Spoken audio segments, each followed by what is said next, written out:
Hello, and welcome everybody to Chalkcast number 23. I want to give, first off, a quick shout out to Dazerin for being our special guest tonight. Thank you. No problem. And second off, a quick warning to anybody who has come into the stream through Twitter, or maybe you saw the title or something and you're ready to hear about all the viewbotting scandals out there. Nobody's going to name names, okay? I just want to throw it out there right now. No, there's no names being named, but we're going to talk about it regardless because it is an interesting topic nonetheless. But before we even get into that, that'll be later in the stream. We do have our first topic of the night, first and foremost, which is roster changes. Since we are in the off-season, again, I feel like, or not off-season, we're between splits at least. There's always roster changes to talk about, and now is a good time, as there are some rumors out there. But before we talk about rumors specifically, we're mainly talking about what does the community think about roster changes in general. Some people absolutely hate how often roster changes actually are. Some people enjoy them. They make it more entertaining for the scene. Maybe it puts people off to not want to watch RLCS as much. And I'm curious to see maybe Johnny or CJ initially what you guys think of roster changes in general. Yeah, this was the Jack tweet that inspired this. Jack's been really farming impressions on a very high level recently. He's going for. I really respect Jack's current impression farm because he's not going for the standard like and retweet impression farm. He's going for the more refined reply impression farm, which is a very interesting way to go about this. But yeah, he tweeted out that he wants to know what the Rocket League community thinks. He elaborated on the topic saying, do you think most of them are justified? Does it make it hard to follow? Or do you mind that? Or would you rather follow specific players regardless of roster changes? So yeah, quite a lot of questions there, but I'll circle all kind of around the idea of roster changes. I guess he's presenting the idea that maybe, there shouldn't be a transfer window at all. Just be locked for the whole season. Or open to ideas. I don't know. I mean, that seems kind of tough though to have an entire. Maybe it's just because of how the season has always been, or how every season has always been in the past. But having not a chance to trade throughout the season seems odd, which is actually how it was. Yeah. In the early seasons where there was only 4 weekends, right? You can't change your roster for that amount of time, but I feel like it would just be really hard to stick as a team for a full year, for every team to stick as a team. Obviously some teams can do it, but it would be tough. Well, what other limitations could there be beyond time? What else would be before I feel like before we can discuss whether or not we like roster changes, we need to establish what are we comparing it to, Well, that's what I'm trying to do here. What are the current system, what are we comparing it to? What do you mean? What hypothetical roster rules? Franchising, yeah, or annual roster window instead of one between every split, or maybe more roster changes. Maybe just complete no punishment at all. You keep somehow if there's a way for franchising teams keep their points without even retaining a single player between splits. What are the other viable options? What are you guys saying? Well, I feel like the most common thing would be people who I'm turning my mic up, where people who want teams to stay together longer. I feel like it's always the second next thing that's brought up when it comes to roster changes is it's happening too frequently. We want teams to stay together longer. So I would probably say something like, I don't know, what's something that's just out there? Maybe just a season, a team just playing together for a season. Or if you really just are against that, if this group is against that, then maybe just one trade window per season. What if you just get one trade a season? Yeah, what if each team gets one trade? Windows. Would that be okay? Any So better? yeah, one trade a season. Well, is there a trade window, or is you can still have 3 windows, but you can only do one trade. What if you could have So I mean, it's common in sports to have a trade deadline to where it's usually after 60% of the season. I'm guessing for most of them, 60% of the season. After that point, you can't trade players anymore. So maybe it would be like for Rocket League, you could do something along the lines of like after, or you can make a trade within the first 2 splits, but once that 3rd split starts, you can't make a trade anymore. Would that be any better? I could see that having upside. Just so there's no crazy roster just appearing at the very end of a season that has no story at all. There's no trade window after the 3rd split, is there? Between 3rd split and World? Oh wait, no, you're right. There isn't, right? The third one not is after the 3rd split, but I was saying. Oh yeah, wait. I guess. So you think just a first between split 1 and 2 trade window only? Between split 1 and 2. Only, so you get that would just be 1 roster change. Yeah, but that would be kind of lame. He takes it all back. Yeah, I do take it all back. I don't know, because I do feel like one roster change per season would probably be better. Just in the sense of like, if you're an outside fan and you're looking at a roster, you're a fan of, you could still be a fan of a roster and not watch every single game or whatever, but if you are a fan of a roster and like you come back in 6 months and then there's only 1 player left on that roster, it gets kind of confusing.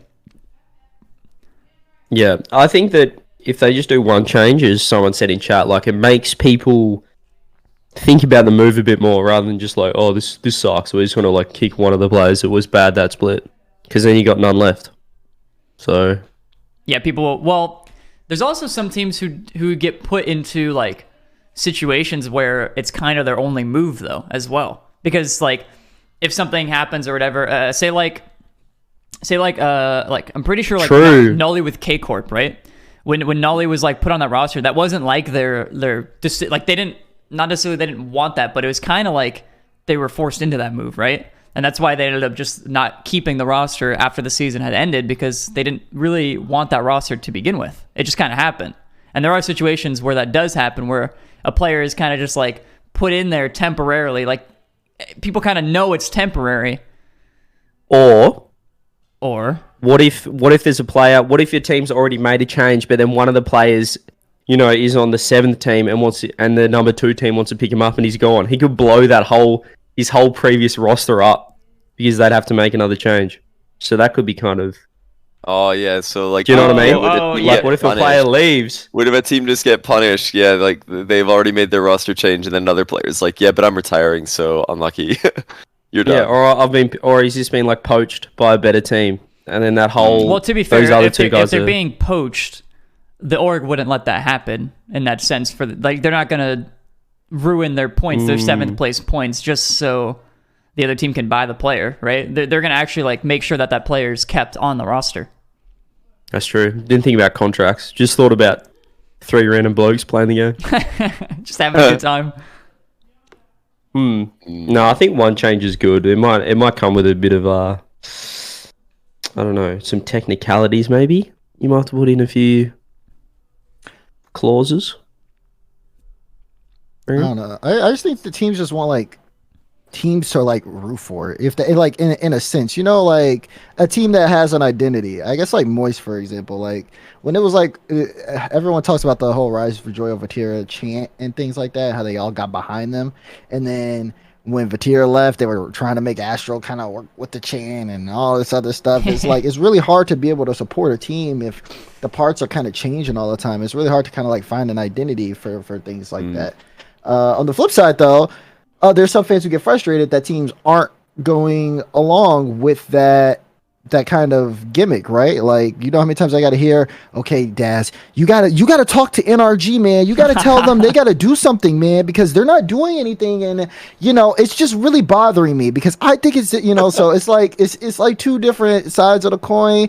That's why this is such a hard conversation on like how to nail down exactly what's the best thing to do here. Well, okay, so think about, somebody mentioned it in chat as well. What if there's 2 splits? What if you change it to 2 splits and then you could just make a change after the first one, just like that? Would that make any difference? If you only can make a change after the first split, is that what you said? Well, yeah. I guess like you can't make a change after the 2nd split into Worlds, but you can make a change at the end of the season and then after the first split as well. Oh, yeah, I think that's cool because then you have that first split to figure out, okay, is this working? and then you make that, and then you have to make a big decision on whether or not do we want to stick this out for the rest of the season, or should we go a different route? And then it puts a little bit more pressure on it, but it really forces people to make kind of calculated moves. And I think you'll end up seeing probably also like an increased level of competition as well. Because if you make a move, you're going to want to be sure this is the one, because for the rest of the season or Worlds, you're stuck with it. So I kind of like that idea. I think if that was the case too, you'd kind of have to like extend the length of the trade periods, because a lot of times they're so short and everything is so chaotic. There's kind of always one team that gets like the shit end of the stick in a way, where it's just like, wait, is it shit end or short end of the stick? It is short end. Both work. Honestly, either way. Yeah. I know what you mean. That's an unfortunate end. Yeah, some teams do end up in that situation, and it's just tough to like. It's because the trade period is so short. I feel like a lot of times, like, they can't make that calculated move because they don't have time to make the calculated move, because contracts, they take a while to actually get done. I feel like for the most part, if something needs to be done, orgs will be quick about it. Like if they're in like that pressured situation, like you need to get a player now, then it does get done, right? But a lot of times they like kind of take their time and really make that decision. But players also need to take time to figure out if this person is good for the team, if it's a good fit playstyle wise. They need to scrim with them. Like it does take time to really figure out who that best option is. So maybe a longer trade period would be better for that. This kind of goes back to talking to Gen G about, not just having the 3 best individual players on a team. It's more about, the team mashup and chemistry, synergy, stuff like that, which is, I feel like, I don't know if it's like, I think it was always a thing, like how trades aren't just about who's the best player. It's about, the vibes and who's getting on as a team. But I think like now more than ever, we're seeing the difference between the best teams in the world and the teams that aren't just quite getting there is like actually mental diff. Like who's got the best mentality going in, who's the most like cohesive unit as a team. Should I say it? It's about who wants it more. It really is, isn't it? It is. And, I guess maybe if we stop the roster changes, it might force teams to like get some psychologists in and just get a little bit more, get better, work-life balance or something. Because there's so much more that goes on. There's just, it feels like anytime there's a roster move these days, it's not just this person has been playing bad. It's like there's a reason why. Like either they're not getting on with their teammates, or they've got mental, they're having some mental issues, stuff like that. Like we're just seeing that like in all the top teams right now, that's separating sort of the best from the rest. So I don't know. What do you reckon, Johnny? This is an interesting one. It's, I feel like there's a lot of like good ideas here, but my question I want to know the answer to is like, is the current system really wrong? Because Jack brings up an interesting tweet here. To what do viewers think of roster changes? And I think like it's hard for us to answer that as more hardcore fans of the esport and as more dedicated followers. How are we supposed to like know? Well, I mean, I guess you only know if you guys have got friends who watch a little bit of Rocket League and have told you that it's hard to follow everything. Because for me, it's easy to follow everything. But that's because I'm a caster for the game. And I've been a fan of the game since its beginning, since the esports started. But is it like a common thing that people struggle to keep up, like more casual viewers? Is it like really an issue with that the people have? Are you saying from a Rocket League perspective, or like other esport perspective? Rocket League. I mean, I could compare it to like another esport, I guess. Like it's really easy to answer that as like a Rocket League person. Like I pay attention to Rocket League a lot. You obviously do. I mean, all 4 of us really pay attention to Rocket League a lot, so we know a lot of the stuff that's happening. But like I watch League of Legends Worlds every year, and every year like the rosters are different. I'm like, oh, like that's. It's not like I'm upset that the rosters are different. It's just like, oh, that's new, right? It feels like in Rocket League, people sometimes get like legitimately upset when they see a different roster, and they're like, oh, I don't know who to root for now. I see. Okay. Because I don't think it's. I feel like it's inevitable with esports. I don't know if it's a problem. I don't think it's a problem personally. But like I said, I don't want to put I don't want to like speak for everybody when I say that, because obviously we're in a different situation than people who are just casually watching the game and they really badly want to keep up with everything and they can't. If that's a problem somebody has, that's totally fair. But I don't think for me it's a problem. I think it's inevitable, because esports careers are so short. How are we going to lock people into these teams, or how are we going to lock rosters even more strictly when, you know, esports careers, especially in Rocket League, they could be over so quickly. Somebody could fall off so fast if they just stop putting the work in. Of course, the team would want to replace that player. You don't want to lock them in and be like, well, that's your fault because you didn't, anticipate that player, the grind was just going to stop for them and they were going to, get washed. I don't know. I feel like making roster locks would just make teams worse, and that's not something that's interesting to me, because I want good teams, good players to be rewarded. I understand that last part for sure. I definitely get that. Good teams should be rewarded. I think for play devil's advocate here. You're right. Esports careers are short, but the thing that makes those long is that teams have a developed fan base. And the only reason they can have a developed fan base is to have consistent players who kind of like lead those organizations and are that kind of player that those fans can get behind.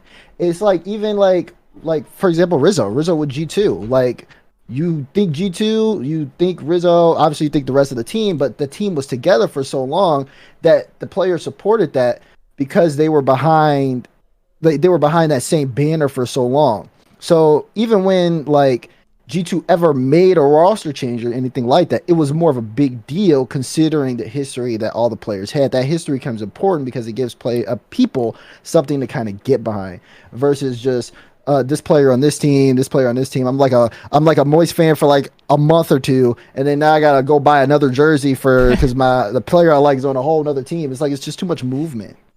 Maybe that's what makes people upset is they buy a jersey with the player on it and then they're on a different org in 3 months.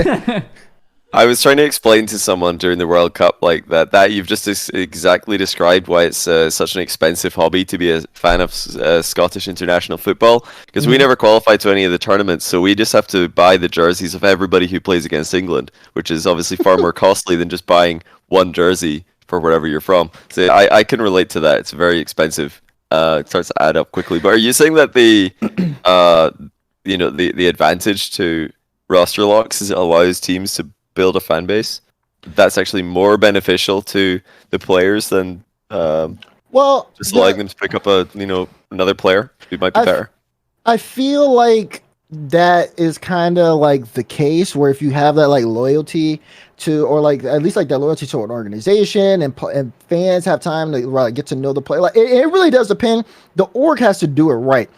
And I haven't really seen too many organizations in the space necessarily do it as correctly as I think I would have wanted it to be, where, you can kind of get to know the players while they're in the space and understand them and actually have something to kind of get behind. Most of the time it's just like, hey, yeah, we signed these guys to play for our team. But some teams do it like, hey, we sign these guys because we believe in them.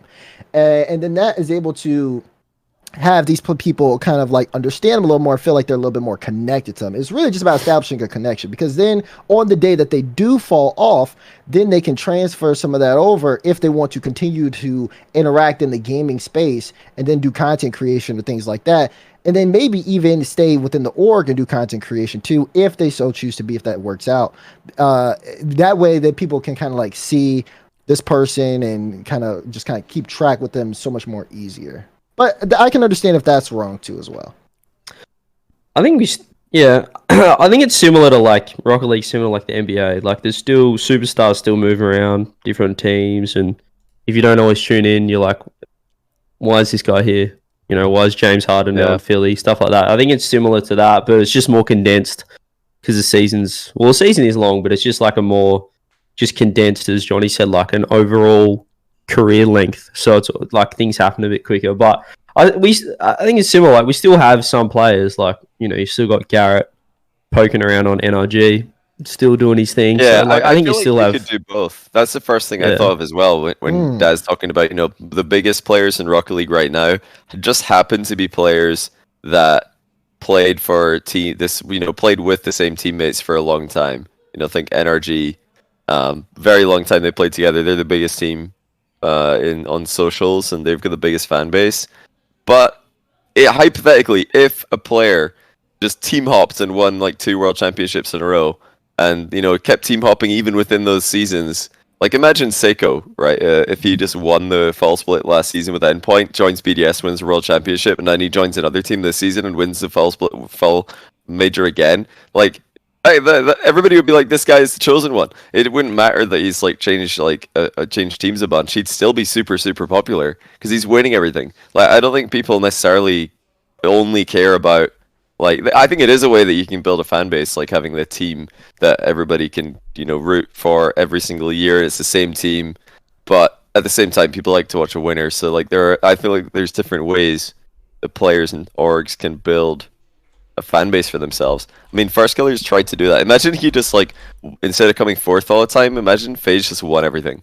With the First Killer gets new teammates, they win. They get new teammates again, they win. They get new teammates, and again, First Killer's still winning. Like, that would be a different story entirely than what he's having right now. But it's possible. I mean, they weren't far off. They were third, fourth. So I don't know. I think like I don't think that's as strong of an argument, is what I'm saying. The whole like, this allows players to build. I think it's one way it allows players to build a fan base, but I don't think it's the only way, and I don't think that's a reason to say that we need to restrict roster moves. I think like the whole thing with building a fan base, like I don't know how long it has to be for like a team of 3 sticking together for people to kind of be a fan of the team. I feel like for the most part, I mean, the people with the biggest fan bases are the people who are actually sitting there making content. Energy is obviously the biggest one. Like, it's so easy to just name them. But they've all streamed, and they've all made YouTube videos at some point where you can't say the same for every player. And then also they had their Energy channel. They grabbed Musty, Chell, Jazer. And so they've had these content creators. Dazerin. Dazerin, Jamesbot. And they've had so many people as like a part of the scene, like a big yes. I forgot him, honestly. But they have had these people who have been such big parts of the scene on the org. Can't forget Epic Johnny, and then they have them on a part of the org, and then people just become a fan of the org because of that. But how long does that actually stick? Like, if Squishy and Musty end up leaving, and Dazerin, if they end up leaving and they go to Gen G, does the fan base actually stay with Energy? Or, can you expect half the fan base to leave to go follow Squishy and Musty? No, they'd all leave. All the Squishy fans would go with Squishy, and all the Musty fans would go with Musty. I feel like that's what I'm thinking as well. Yeah, exactly. People follow the players, so like, if you're gonna buy a jersey of like a jersey of like the player name on the bag, you better hope they got a nice contract and they're cozy and they like their teammates or something, because there's no guarantee that they're going to be there in 3 months. Much safer to buy their merch. If you're a fan of a player, much safer to buy their merch, I would say, if you're going to choose. But true. Do you think think people like more or remember like the less dedicated fans would remember like the OG, like the Dig Dynasty team, or like who won, a couple of worlds, or Cloud9 who won 1 world championship? Wait, are you saying like, are people more so fans of people who like no, win? I'm saying that like definitely Cloud9 have more fans. Yeah, they're more remembered for sure because they had Squishy, who's the most popular Rocket League pro at the time, and still is one of the most popular Rocket League pros. So they were, just because they had a content creator on their team, and at the time, none of like people at the time, Dignitas and Galeforce, K-Dop wasn't a content creator at that point. So even though he's now the biggest Rocket League pro content creator, that came after, like even after his Vitality days, almost. Well, now he's he was huge when he was still in Vitality, but even when he won the World Championship with Vitality, I think he wasn't as big of a content creator anywhere near as he is now. So I think definitely Cloud9. Shows you how big like content is, isn't it? Yeah, versus winning huge. Or results. I'm always baffled, but I mean, we've spoken about this plenty of times in the show, that I'm always really surprised that people don't strike the iron when it's hot and like make the most of being popular, because when you're right after you've like done really well and an international event. Like that's where the most eyes are on Rocket League competition at the LANs. If you do well at a LAN, you should be streaming right after. You should be trying to Yeah, Chronic started up his YouTube channel after the major win. Yeah, so that's like perfect timing on that because he just won. He just won on his rookie LAN. So great move by Chronic. Really, really smart. And if you're not doing that, then you're not really going to hurt too much right now because you're probably still on a pro salary and you're probably still making prize money from events. But later on, years from now, you'll regret it every day. You'll regret it all the time when things aren't going so well in competition. Facts. Who do you think, or not who? Sorry, what do you think the whole franchising idea ties into? Or how do you think the whole franchising idea ties into this whole discussion about roster changes? Because that's I think what everybody's suggesting without saying it. When people are like, "Oh yeah, there's too many roster moves. I can't keep up with all this." So many people just say franchising, and they think that suddenly that fixes everything. Like franchising just solves all the problems. Like so many people, it's time for franchising, and they just assume that that's going to fix all the problems. When I don't think it'll fix problems at all. I feel like it would just be I feel like it would just be less interesting. It would be more boring, and it would just be the downhill. What if we have franchising? Yeah, I think franchising right now would be a bad idea, personally. I think it depends on how it's handled. That's what do you mean? Tell me the good way. I don't know. Wait. Listen, I'm not saying right normally out the rule set for the league right now. Right, if I had some time to think about this, I could probably explain this. But all I'm saying is obviously I think franchising where in our current league format would not necessarily work. You would have to kind of change the overall structure. So you might need to have people in person for events. I don't Johnny. I don't know. Okay, I'll just keep it a buck. What? You're being like everyone on Twitter and Twitch. Franchising, if they do it good, will be good. And no one's saying what the good way is. If franchising was done right, it would be good. This is true. They just got to do it right, and it'll be fine. It'll be the best thing ever. How is it done right? And then I'll say, but no, it won't work because of all these reasons. And then they'll say, well, then just don't do it like that. Don't do it like you're describing. Just do it the good way. No. I wouldn't say that. I think for me, no, not you. This is actually Twitter every time franchising comes up. It's so accurate. Yeah, I was no, because you said it. The CJ said. I'm thinking to myself, I'm like, man, I'm getting cooked right now. But no, this is the general public. Yeah, but I think. Well, maybe an easier way to go about this is I'll tell you the reasons I don't think it would work, and you can counter them if you disagree. Okay. So the number one reason I don't think it would work is that franchising, it works in sports because the teams are much, much more popular than the players are. Oh. And the organizations, the equivalent orgs we have as orgs, way bigger than the players. They've got the real fans. People are fans of the players. They're fans of players as well, but mostly the teams are much, much bigger, and they've all got a location tied to them as well. So you've just naturally got people. The people will be loyal to a team because that's where they were born. Whereas no one is loyal to an esport org because nobody's born in an esport org. As far as I know, I know there's some esports orgs tied to locations, but no one in these locations, as far as I know, has definitely not on a large scale, are following that esports team. It's very much just a partnership at this moment. So I don't think it would have that effect. Wait, can I cut in real quick right before you, Des? Okay. Every time franchising is brought up, people always ask, what's franchising? It's essentially an org pays an amount of money to buy a spot in a league. No promo, no relegation, no qualifying. You just buy the spot and you're there. Okay, that's it. Just want to say that. And the org basically controls the team. Yes. The players, stuff like that. I agree, John. It's not like you have a little kid and you're like, you're going to be a NRG fan because you just don't know who's going to be on NRG or if they're going to be Yeah, it's just I think the teams are almost too small as well. The players are such a large part of the team. Your 33% of the team is one player, whereas on a lot of these other team sports, there's 20, 30 players or 5 players, 10 players, whatever you want. It's just It is more about the players. I don't know if we can ever go away. I know CJ, let Daz cook. He wants to cook. I'm letting cook. Okay, so my thing is like you have a point about like the orgs and things, right? But the reason like some orgs are like that in other sports around the world is because they've had those players who have been on the team for a very long time, that the orgs build around those players, and then those players bring things into the league, like they do really well, and then it brings more notoriety to the organization. Big example for me is obviously the Chicago Bulls. I'm from Chicago. I love the Bulls. I love Michael Jordan.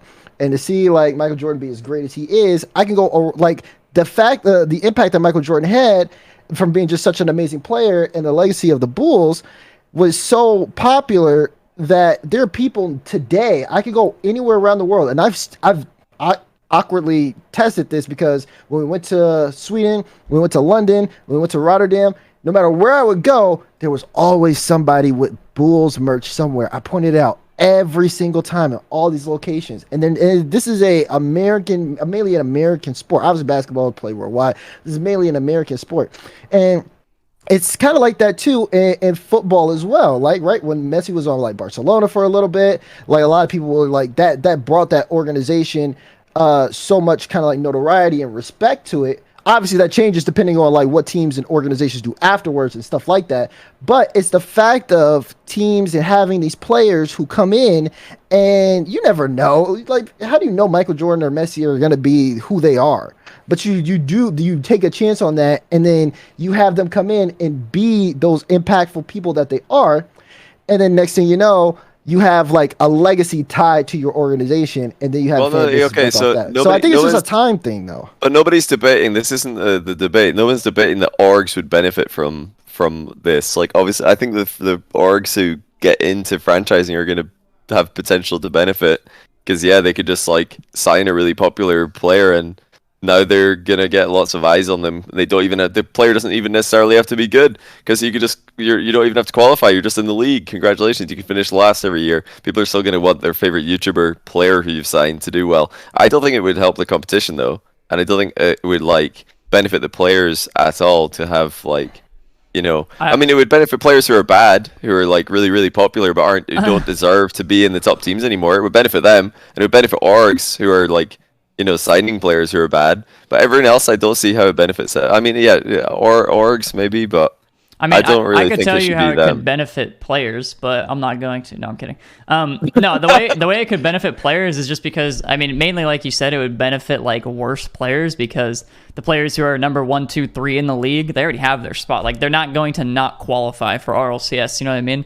But like in a franchise league, an org has that security to be able to, they pick up whatever team. And since the org has that security, they're able to sell like sponsorship spots easier. They say, hey, we're going to get a million hours of watch time with your sponsor on the car, whatever. And then that money is able to be like sent to the players, right? The org is having an easier time selling sponsor spots. So they're able to make their money back easier on the franchise spot. And then, being able to give that money to the players, right? It'll go to them. The players can maybe earn more. And you're guaranteed to get, if you're in the franchise league, it's assumed that you would get an org decal, and you're guaranteed to get org decal sales, which again goes to the players. Oh, well, I think it could go to the players, so who knows how those negotiations go. The idea is that it will go to the players. The idea is that theoretically it would, but you never know.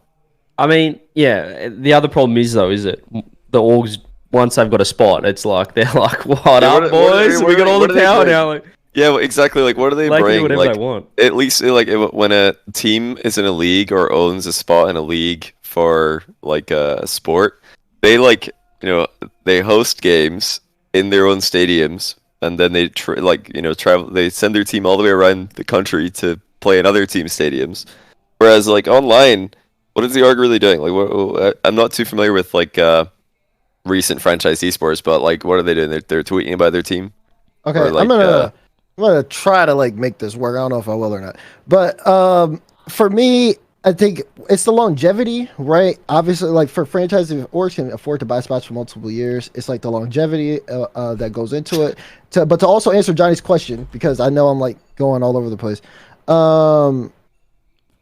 It's just like it's mainly just like content in general. Just being, yeah, sure, you can make tweets out, but then you could also do interviews. Like we see V1 talk to their players all the time, man, whether they win or they lose. Like, how do you feel about this? What'd you do wrong? Things like that without saying too much. They do little cooking challenges and all that other stuff because they want people to know more about their players so they can get behind them a little bit more. So it's like you can create and capitalize on that kind of content space. And it also incentivizing their own players to make their own content, which obviously would help them post-career as well. But like, what part of franchising would make that any better than it without franchising? Because you're locked in. Everything you're saying is great, but like it all happens already without franchising. A little bit, but like now, like V1, for example, V1 goes from making a cooking channel with Calm to now doing. They have to completely change up their entire social strategy because they maybe for whatever reason Calm's not on the team anymore. They got somebody else.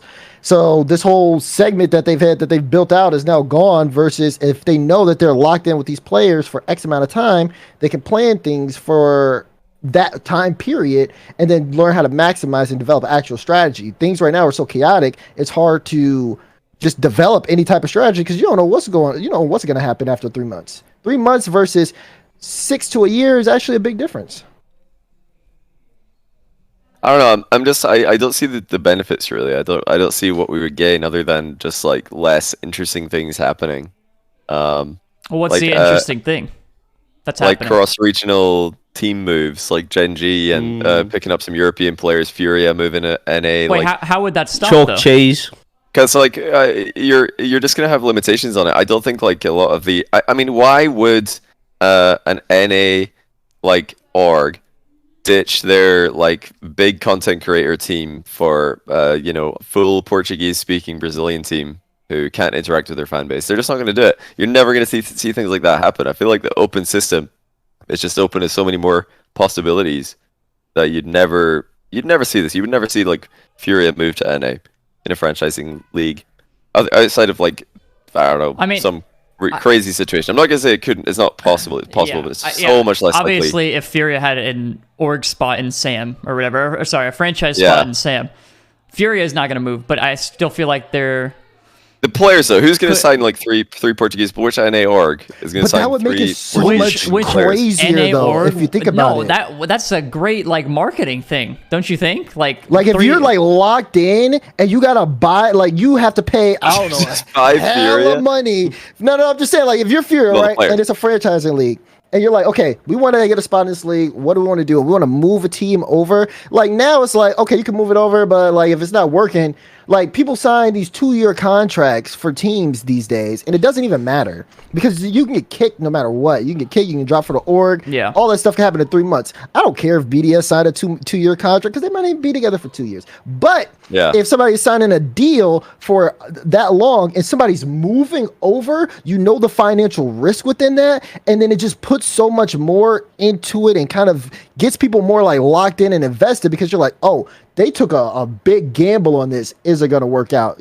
Just like stuff like that. I think orgs pay too much money already to get players. I don't know about the cost of they're already franchising. Operating at a loss for sure. That's true. That is the other massive issue right now. Just the whole. I don't want to go into this topic. This is a topic another day. But like just the whole esports ecosystem right now. It a bubble. It's a bubble.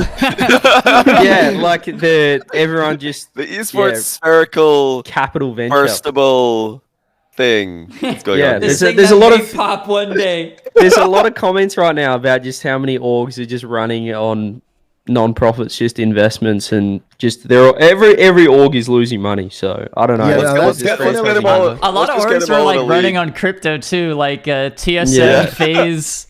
I think. Let's just get them all in a league. Let's just get them all in a league. I'm sure that they know what Rizzo, they're how's doing. that crypto I'm sure these orgs going? know what they're up to. Oh, don't even talk about it. You mean the Chalkcast? You mean the Chalkcast? No, that's not the same. That's not the same. I'm pretty sure the Chalkcast Twitter is the old Take 3 Twitter. I'm pretty sure that's what I changed. No way. Yeah. I was like, That's I'm never hilarious. using this. Like, I'm just gonna switch. I think that's what it is. I really cannot remember. But yeah, like I don't know, esports it's getting back to your topic about everyone wearing Chicago and stuff. It's just so hard to all these sports that have been built for 150 years or more 100 years. Like they've just been built from the ground up, and they've been built with different locations where as you said, you grow up and like you're this fan because you grew up here, whatever. I think but we have to compare it to, because Rocket League's been around for what, 7 years now. Like, what are the new sports, not just esports, that already have like this sort of impact? I feel like all the sports that are so big have been around for 100+ years. Like they just have been. I don't think we can ever get to that level. Completely ingrained into like school sports, generations. The hobbies for kids. It's like way bigger than esports right now, especially like Rocket League's so small compared to even other esports. So I feel like it's ridiculous to suggest franchising. I feel like it would just be like such an unnecessary thing. We're gonna do one last little thing about this topic, and then we're gonna move on to roster rumors because we've been on this for a while. But I just wanted to ask, do you guys think orgs would benefit from being like location based, like Chicago Bulls, Kansas City Pioneers, stuff like that? Would that help an org? They have to like stick to it though. Like that's just the thing. You have to stick to it, because we've seen that happen in other esports, and they don't stick to it, and it's just like, okay, we got behind this, and now it's gone. I would say no more than yes. How would you like? Well, if it was even like a very very small scale, because obviously no one's selling out stadiums all across the country for like different Rocket League matches. If there's like a US league, no one's selling out a stadium for like just one match on a weekend, in a location. Not happening right now. But even if it was smaller, like just a small studio style thing, I don't see the benefits. I feel like it's just so much cheaper to run it all online and or just get it all in one place, not like all of these different locations. Get it like one place would be like the very obvious next step, in my opinion, rather than everybody having their own location. But esports orgs tied to locations, I mean, I guess it's a way to experiment with. It depends. Trying to get fans from that area, but I don't know. I feel like it's online. V1 biggest example. V1, because they're tied. They're tied to the football team, so they're already automatically that would there. make They have sense. a studio there, and then on top of that, since they have so much resources, then they're like, hey, like the players, I believe, can stay at the facility there. So like it's like, hey, if you want to, you can just stay here, and then boom. Yeah, there's benefits to that for sure. The partnership's great, but I don't think the benefits extend beyond that current partnership. I don't see how. I'm curious to see how they develop personally. I think like the biggest one is like you look at complexity and their ties with Dallas, and like that's cool, because I had a person the other day like that's not in esports being like, don't like the Mavs or something have an esports team, and I was like, the Cowboys, and I was like, this is bridging the gap. Like this is interesting to sort of know. So I like that, and they tried to do it a little bit even down in Australia, like time with AFL teams, but it wasn't like esports isn't big enough right now down here. But I think in NA, if they push it a bit more, it's actually a cool. I like it, like the esports team is practicing, in the facility, like in complexity, which is like in the Cowboy Stadium or over in there. So I think that's cool. Yeah, that was the old Envy Stadium. It was. I remember I was in Texas because I was going to. Me and Rolders went to like a Mavs versus Bulls game, and we're walking up, and I looked to my right as we're walking into the stadium, and there's the Team Envy facility right there, and I'm like, huh? Mm-hmm. I'm like, yeah. Like if the Envy players, they stay there, and it's like literally, I'm talking about like not even a 2-minute walk. You walk outside, you walk to the right, and the arena where the Mavericks play is there. So.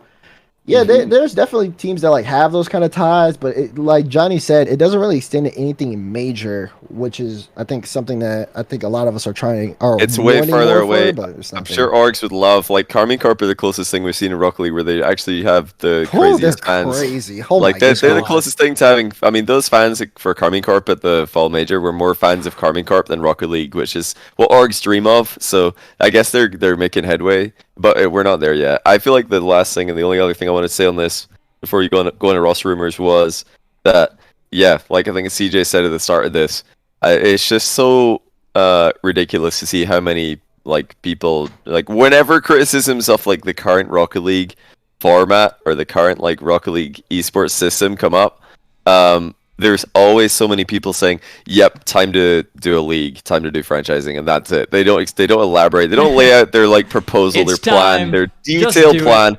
They're just like, yeah, you know that thing that we used to do that wasn't anywhere near as big or anywhere near as interesting as what we do now? Let's just do that, because I'm sure it will be interesting this time, even though nothing has changed since then. Nothing at all. It's still the exact same orgs, same players. Well, you know, new players obviously, but it's just the scene is the same. We haven't grown to the point where this is going to be interesting or different. It's just not. So yeah, I think the open format is way better, and this is by far the best way to do things right now.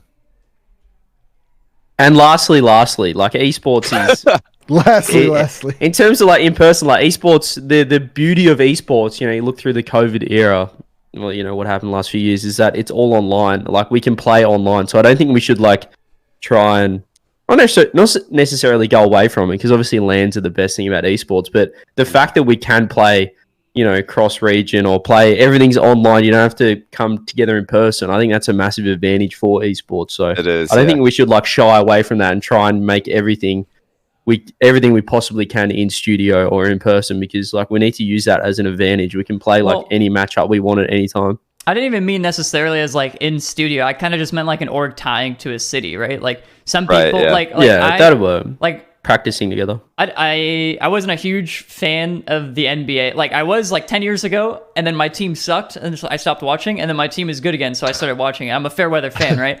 I watched the Phoenix Suns, but the only reason I watched the Phoenix Suns is because I was born in Phoenix, and my family likes the Phoenix Suns because they're also from Phoenix. So it's like the only reason that I have any tie to that team is because I was just from that area. So if you just like have I don't know, a team from Miami, right? A lot of people from Miami or even Florida are just going to root for that team, just in general in esports. Mm-hmm. And that was my main point. Like I wasn't saying like have a team from Phoenix and then they do everything from a studio in Phoenix. Not like that necessarily. I just kind of meant like having that tie. Yeah. Which, like you said, with V1 they have that tie and it makes sense, and then with Optic they have that tie and it makes sense. Yeah, they just need all the time to like allow someone to be like the people who are being born now, growing up now, and seeing that, oh, cool, my state's got an esports team attached to it. When they're older, yeah, now we can start seeing the benefits of that, like loyalty. But now it hasn't happened yet. It's just these ties are literally just getting started. How can there be any loyalty for over time if the time hasn't passed? So we got to stop rushing. How long have we been on this topic, by the way? Is it like about an hour? 45 about like 50 minutes. 40 minutes, yeah. Dad started cooking and we just went. Yeah, he started cooking. We got some roster rumors to talk about, but we're good. We're good. We got time. Go for it. We want to jump into I think this could be the. No, actually, I'm looking at some of these, so maybe it's not the biggest one. Okay, definitely a huge roster rumor that has come up is Lost to Furia replacing Kaio. And this Furia who just moved to North America from South America didn't qualify for the first major. And yeah, I guess Kaio, he didn't have the best split. Compared to the end of last season, he played very poorly. So that's what gives this rumor a lot of validity, I suppose. And Lost coming in for Kaio would be I mean, we already thought Furia was kind of a super team. Kaio's like the original, the OG of South America, but Lost is like the newest star South America, or one of the newest ones. So this would be crazy. Lost card Yan. If that roster's to happen for Furia this split, what happens with that team? How do they go? Yeah, oh man. I mean, they get I would say they would take a major spot, right? I mean, they gotta. They're definitely in contention more so with Lost. Yeah. Lost ridiculous. Yeah, they were in contention with Kaio, but the problem was that like they had some really bad series, bad important matchups, I should say, because I remember them because I was there. Like it was just like Kaio, like there were some own goals and like some game sixes. And you could just tell like the disconnect was there. So a loss would be an immediate improvement or upgrade. And I know just from speaking with people in Fear, they have been looking at loss. So that does, I'll be surprised if it actually like comes through. But yeah, I think because the biggest question is the club, right? It's not actually Furia, whether or not Furia get it. It's if the club are willing to part with it. And like, what do the club do? Yeah. Also, I mean, I feel like if the rumor exists and stuff, then that kind of means that Lost is interested in moving to NA, because I feel like that's probably the bigger thing, right? That's the bigger issue.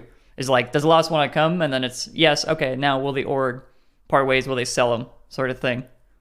Can you imagine the size of chain Lost is going to pull up to the next major with if he gets on an NA salary?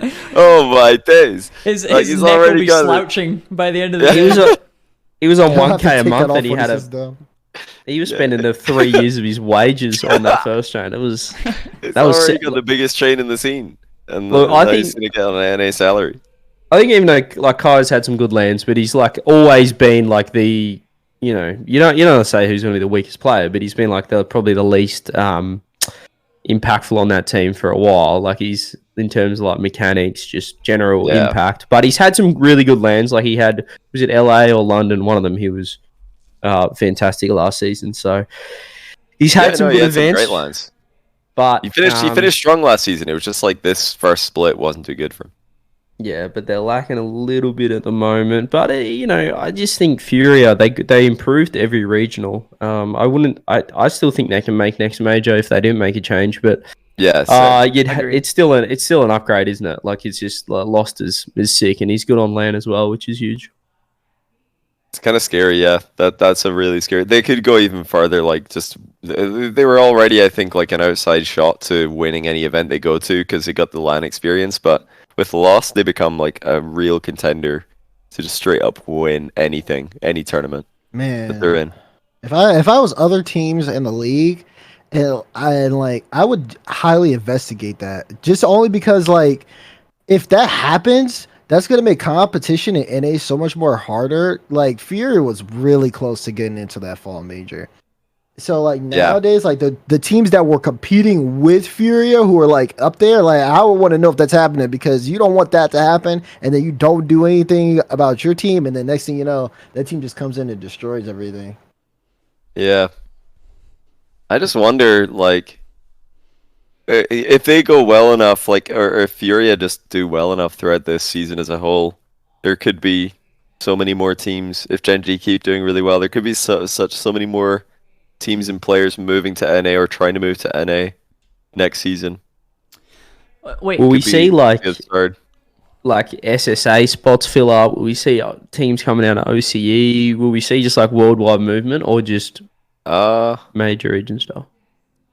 To North America or to everywhere? You mean to try and snipe those major spots? Just sniping every spot. Sniping the major spots is like a different thing. Like, James Cheese have done it successfully once.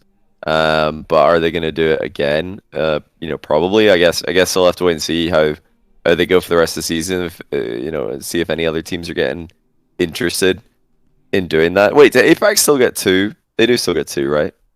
Wildcard spots. Yeah. But I don't know, like for me it's like if you're a SAM team and you're a good SAM team, I get that there's more money in NA, but if you're trying to like make worlds and like win the world championship, I think you stay in SAM.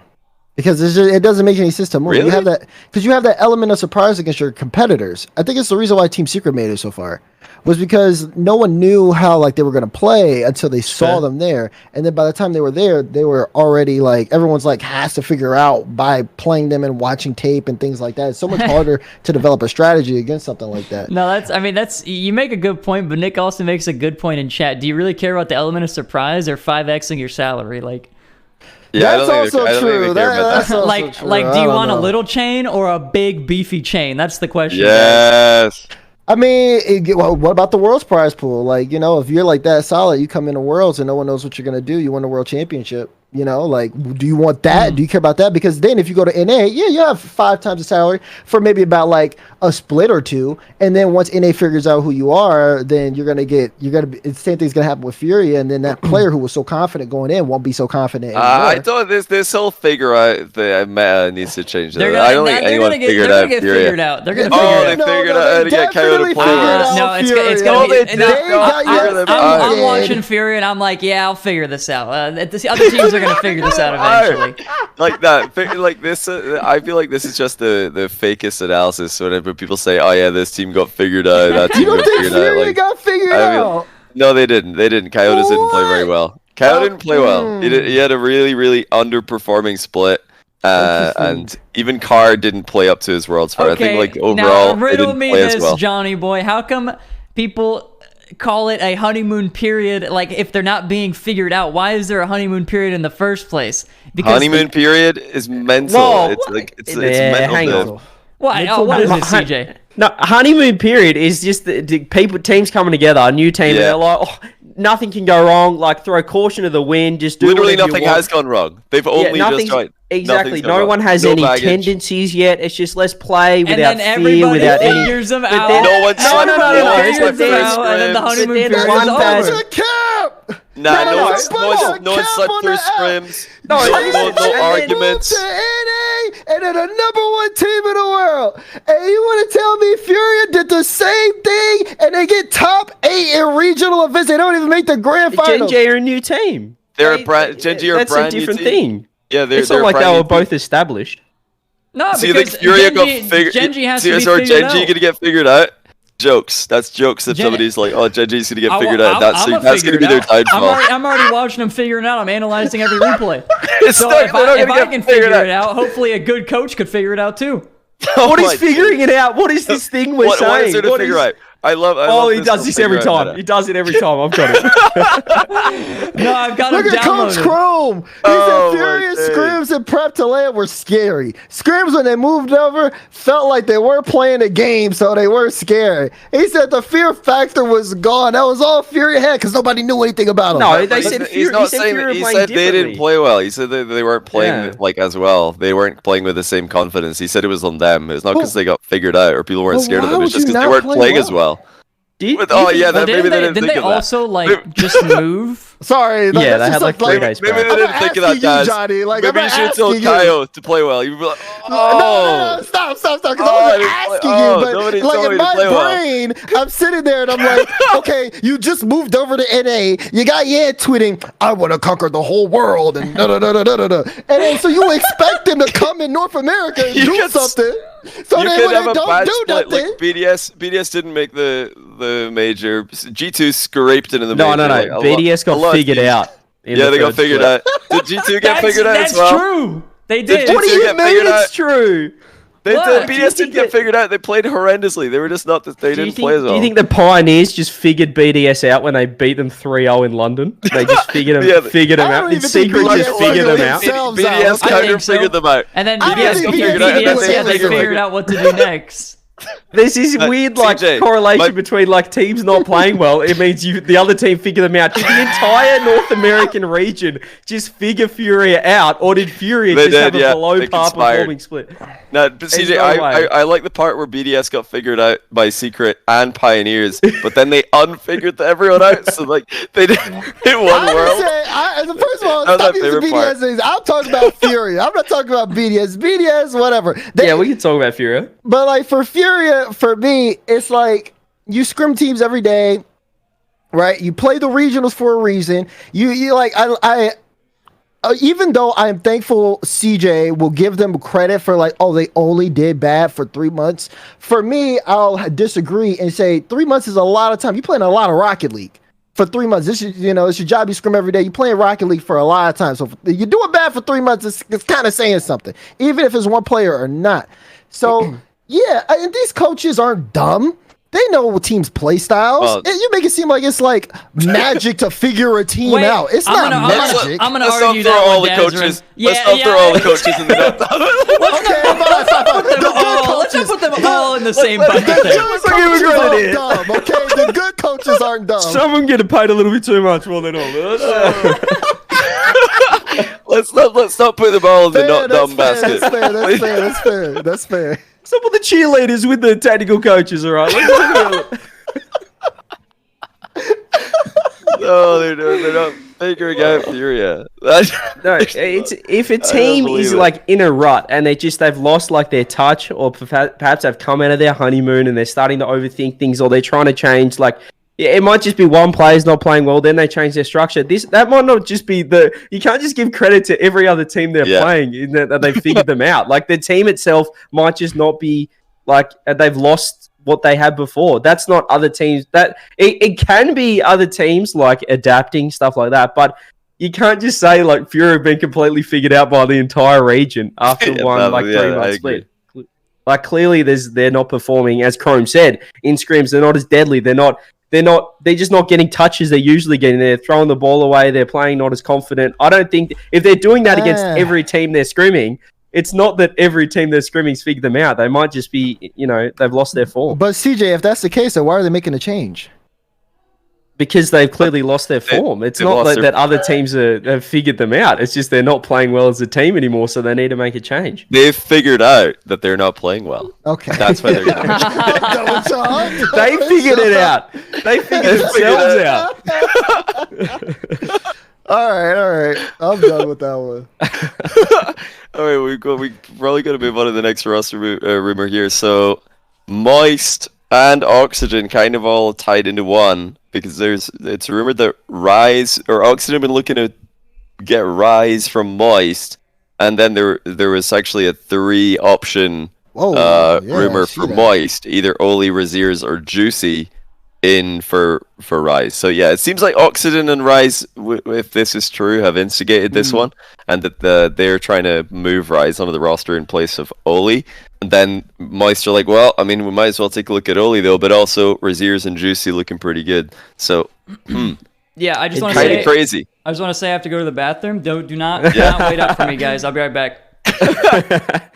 Well, now Rizzo's gone. We can get into the juice. Obviously, Rizzo knows too much, so he can't get into this. But look, based on all these rumors, it does seem like Moist figured out that second place was the highest they could get on with that roster. So Rise is off. No. CJ, what's happening here is that Moist are trying to get in right before everybody figures them out.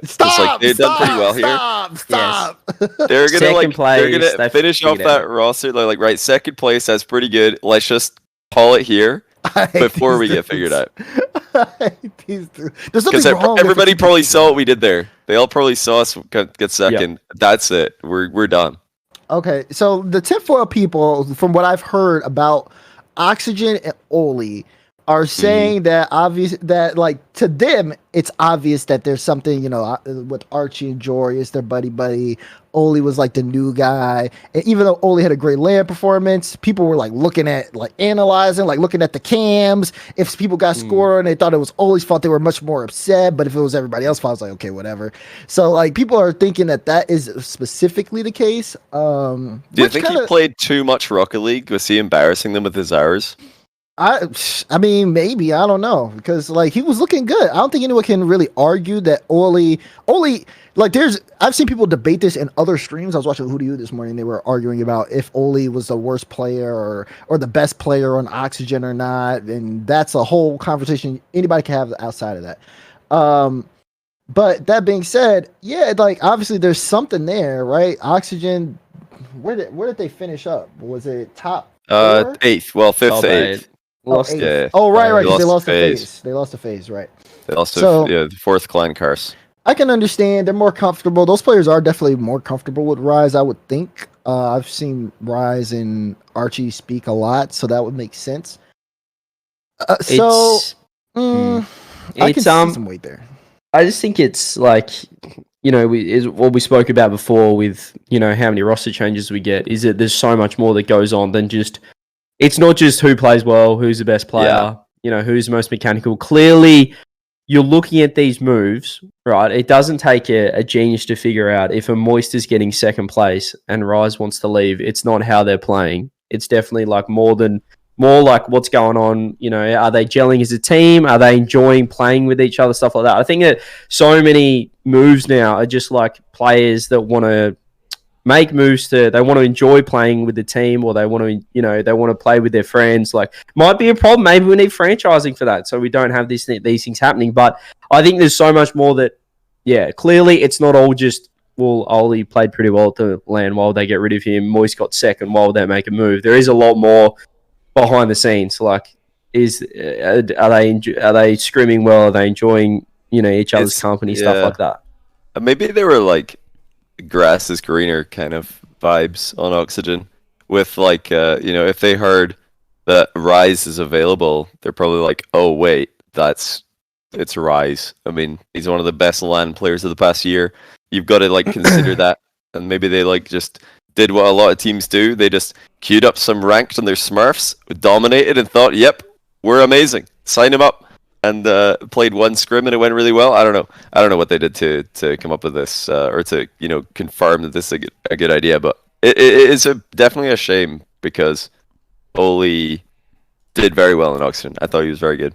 And if they've decided that he wasn't good enough, I mean, Rise is definitely the better player right now on paper, but Oli was good enough to win a LAN with this team. The Oxygen plus with Oli was definitely good enough to win a LAN. That team played unbelievably well at times. It's just like what players like value. Like even I'd say personally, I've had experiences where I'd rather. I value like a better team environment, like make sure all the players are like, looking out for each other, stuff like that, over purely results. Like in terms of like long-term performance, stuff like that. And I think we're seeing this more now is that players are going to value that more. Like I've had a discussion with Archie before, and even he said like he previously played with Casio, and he said like Casio might not be the best individual player, but he's like, in fact, he said that he can't pump reset. Well, exactly. But he said like he's comms and he's always giving 110%. He's like always vibing. Like he said he'd in a heartbeat, like I don't know, this could be compared to Roster James, but he's saying like he'd love to play with him again because it was such a good environment and just like he was always putting in, he was always like had a positive attitude mindset. He values that more than just a player that might be performing better or popping up. Like it's just giving an example of like what pros I guess are valuing now, and we're seeing this with Moist, like they're getting second, and well, at least with Rise, like there's some reason like he wants out or other teams want him, stuff like that. So teams are valuing more and more just people that are being better teammates for each other rather than just who's performing, who's got the Octane GG top 10 stats. Like we're just seeing it so much more because you hang out with these people every day. You scrim with them every day, 2 or 3 hours. You're always like, you want to be in the same, you look at Gen G, like they've just all on the same page. Like they've just found something that clicks. Like they've got a really good environment. Noli's like a perfect third man for them. And it's not just about, they're just like, it's just like all these people coming together for this one cause. Like it's just what we're seeing with Gen G is pretty special. And I think other teams are trying to find that mashup where it's not just the 3 most mechanical players in the world come together. It's more about who they are and who they are as teammates. It's massive. I think there's a lot more than this, like that's why Reddit always like, well, this doesn't make sense. Why would they pick up this player? Well, like you don't really know how they are on a day-to-day basis, how they're rocking up to scrims. Are they just waking up 5 minutes before? They're not practicing, and then they're not really comming, or they're just not really putting in, or you have to carry them in comms or stuff like that. There's so much more little things that I guess you'll never know as a fan, which is why it's frustrating when you see roster moves, because you're like, that doesn't make sense because he was the second best player on the team or he was the best player. The Vatira can't know. Vatira leaving Moist was the best example of this, where so many people were criticizing him. Like many people when that's his decision. If he like wants to play for a massive French org, then who's to blame him? People are like saying, nah, this is ridiculous. He's never going to be on a team that was as good as that team that he just left. But I mean, that's just pure speculation, and who's going to know better than him for that situation? In hindsight, we can always look back at some moves that just do completely fail. If any move, if Vatira to KC was a complete disaster, then yeah, it might look bad for him, but he trusted it and it worked. So now he looks like a genius, and that could continue doing very well for him in the future because of how successful the org is. Right, CJ, you've got to explain to us what's going on with Kansas City Pioneers and why is there a rumor coming out that Super Lucky's going to be off the roster? And well, there's not a rumor. He has tweeted that he's LFG. Oh no, he said it is official. What did he tweet again? Yes. He tweeted that he's a restricted free agent or something? Yep, still obviously under contract. I'd assume that, based on any all contract, that it's at least until the end of the season, because that's usually how it would work. So obviously still under contract, would need a buyout unless, KCP finds someone else and then they just let him go, which it should usually. That's sort of what happens. Very rarely is the player that's been kicked, I guess, held hostage on a team that they can't play for. So Well, I mean, that has happened. It has happened. Well, let's not act like it doesn't happen. Yeah, a couple of hostage. There's been a couple of hostage situations throughout the Rocket League esports history, but yeah, Lockie. So obviously they went 0-9. 0-9? It was best of fives, wasn't it? Yeah, they went 0-9 at the major. They went 0-9. Didn't win a single game, let alone series. I don't know about that, Zebius. Yeah, look, there's been a few situations about hostages, but yeah, went 0-9. Clearly weren't vibing. Some things were happening, and I'm surprised. I just think they were in a bit of a... It was all mental. It was 110% mental. Like, this team was just being really... I don't know. They just weren't like... They didn't come in with the right mindset. They sort of... If you watched OCE, they won the first regional. Then they got pumped by Power in the next two. And then, yeah, they just... I think that flattened them a little bit. They lost their confidence. Because, they used to have that, I guess... When KCP went internationally, they were like the new kids on the block. We're mechanical. We can take it up to anyone. And then this land, they sort of went in just like, oh, well, like we suck. We'll see what happens. You know what I mean? Like it just wasn't the right vibes. They didn't go the right mindset. And I thought they just needed a break for the Christmas break, but they decided a bit of time against that. The thing about this team is they're all much taller than Daniel. So I think it's easy to forget that they are all actually roughly the same age as Daniel. It's you look at this team and you're like, oh yeah, they're probably all like 18 or something. They're young, but they're not that young. But they're actually all Daniel. Like they're all Daniel age. So it's understandable they could get in a bit of a mental block, get inside their own heads a little bit. But who could they get in OCE to replace Lockie? Who could they get in that would be as good or better? Do you think? I don't think anyone could be an improvement. You're not coming out of retirement? I will, if they want to hit me up, I'll consider it. No, but I think that there's certainly some young mechanical guns. I don't want to go into too much because I might. You might know. Sorry, CJ, I put you on the spot there, didn't I? I don't think that anyone. Yeah, Forky. If Forky came down, that'd be crazy. But he tried to, but apparently that didn't go well. If you saw that leak. Oh, please. No, look, it's yeah, I don't think anyone could be an improvement on Lockie, but I think it's another one of those situations where you had a great team. These guys could have been together for many years, but if they just lost the enjoyment of scrimming, practicing with each other, you saw as well Threes has left their coach as well. So maybe they just need to change it up. Like it's got stale and these things can happen. You know what I mean? Like you look at even like the Dig Dynasty, like Turbo leaving, he's come out and said like he just wasn't enjoying playing. Like it wouldn't have mattered if they were still winning. Like he just didn't want to play with that team anymore. So this always happens even with the best rosters. Sometimes you just lose that. You don't want to show up for scrims or like you don't enjoy practicing with each other and improving. And sometimes you need a change to mix it up. It's interesting though, because I don't know, Super Lockie's been one of the best. Well, they're all very good players, but Super Lockie has been pretty good on LAN, and some would say he's the best player in the team. Others would say Banana Head. But yeah, we'll see what happens. Yeah, that kind of hits to me that it must have been like not a gameplay thing. Yeah, pretty much confirms it. Because Super Lockie was phenomenal. He was very good in that team. So another one that's confirmed. This isn't a rumor. This is, as far as I know, it's confirmed that Rule 1, the number 2 team from Middle East North Africa, have announced they've acquired Mawson, that's M7SN, in replacement of Nader, who was a last-minute pickup after Nypo got banned right before the start of the season. So this is an interesting one from Rule 1. They've grabbed a player from, I think, the team who were third in points. I think they still will be third in points, and also a team who actually beat them this past split. So Mawson actually is one of the 2 teams who beat Rule 1 during the previous split, the other being Falcons, of course. And yeah, he did play the World's Wildcard as well. It didn't go very well, the World's Wildcard, but he got top 8 at G8 with O1 Esports. And then, just recently got 3rd place in the fall split with all but the same team. So AMS, Mawson, and Zizonics were a team for a long time. Now they're not. Mawson's joined Rule 1. But yeah, what do you guys think here? What are the chances that they could usurp Falcons with this pickup? Well, I don't know much about Mina myself.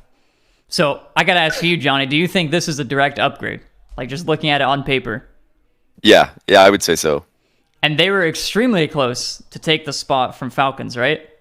It was pretty close. They got beaten pretty soundly in the last. Like they were dead tied on points, literally playing, or not dead tied, but they were playing for the major spot in Regional 3 Grand Finals. So it was super close. Came down to the last series. But yeah, Falcons won that one pretty handily. Do you know they won the last two regionals as well? Yeah, have Rule 1 beaten Falcons? They did, right? They won the first. They did. They beat them twice in the first regional, I think, in Swiss and in the Grand Final. And then Falcons won Regional 2 without actually having to beat Rule 1 because Mawson's old team did it for them. But Falcons destroyed Mawson's team in the final.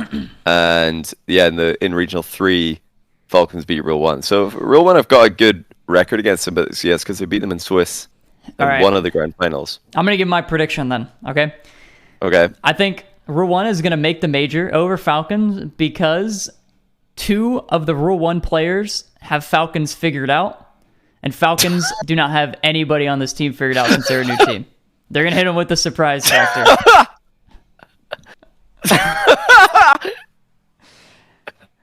Don't hate me when it happens. Dazerin, come back in Dazerin, 3 months. You're muted, Daz. Good, like y'all funny, okay? Y'all real funny, okay? Like, with the surprise factor, you figured him out.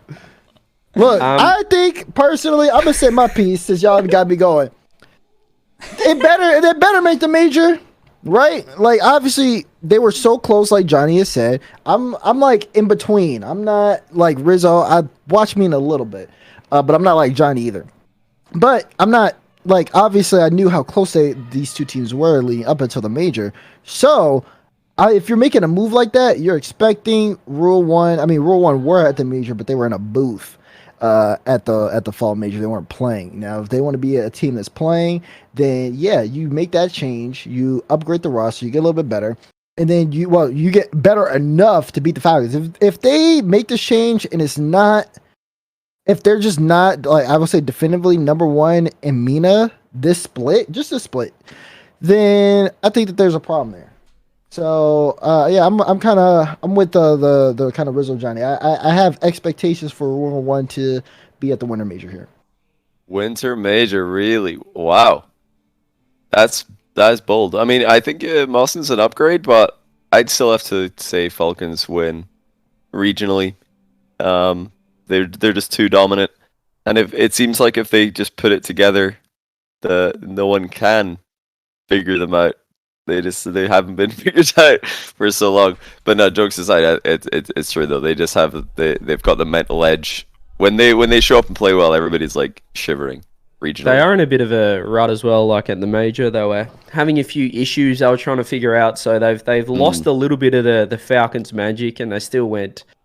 They did okay. They weren't probably the Falcons we know and love. They weren't quite as impactful, but yeah, they've got a little bit to figure out. However, people are trying to say we don't know Mina. Look, I had the privilege of getting absolutely bopped in a couple of games by MSN, which I like to call him because that's what I called him in scrims. At Gamers 8 when he was on 01, and I was always pretty impressed with him. So I think this is an upgrade, and I think this is a good choice. I think let's keep evolving and keep trying to. I think will this keep happening? Do you think if Falcons keep making majors, we'll just see the teams under them just keep trying to make some moves to try and? I think they're going to stick with this one for the whole season, unless something like goes really wrong internally or off the pitch. I think this is it for the season for Rule 1. I think this is their team.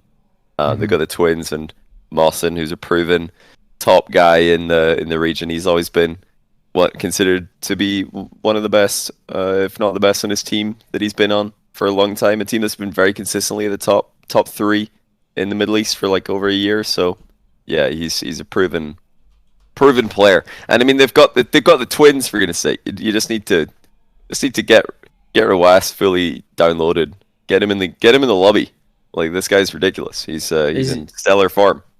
Is this like a Zen situation where everyone's just waiting for Naopo to Yeah, they're waiting for it to come back. But yeah, hey, maybe with Mawson, Rule 1 can just become the #1 team, and then it'll actually be Falcons who are trying to sign Naipo. I don't know. We'll have to wait and see. But the fact that Mina gets 2 spots for wildcard minimum means that you're, I think, likely to see this Rule 1 roster for the rest of the season. Just run it. Because there's not that many. I mean, to go from Nader to Mawson, that's an upgrade. Mawson, going to bring in any other player in the region who's not Naipo would be speculative at best. Like, there's no one who's clear of Mawson who's not already on Rule 1 or Falcons.